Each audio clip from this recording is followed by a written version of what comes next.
কেন সমস্ত কলঙ্ক থেকে আমাকে আড়াল করেনি? কে জবাব দেবে? কে বলে দেবে কোথায় আমার মা? কেন আমি জন্ম নিয়ে মায়ের স্নেহ মায়া মমতা পাইনি? কেন?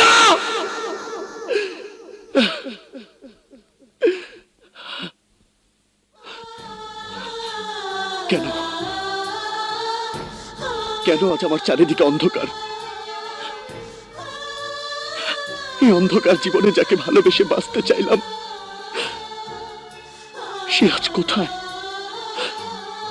কোথায় এই কলঙ্কিত চাঁদের চাঁদনি? কোথায়?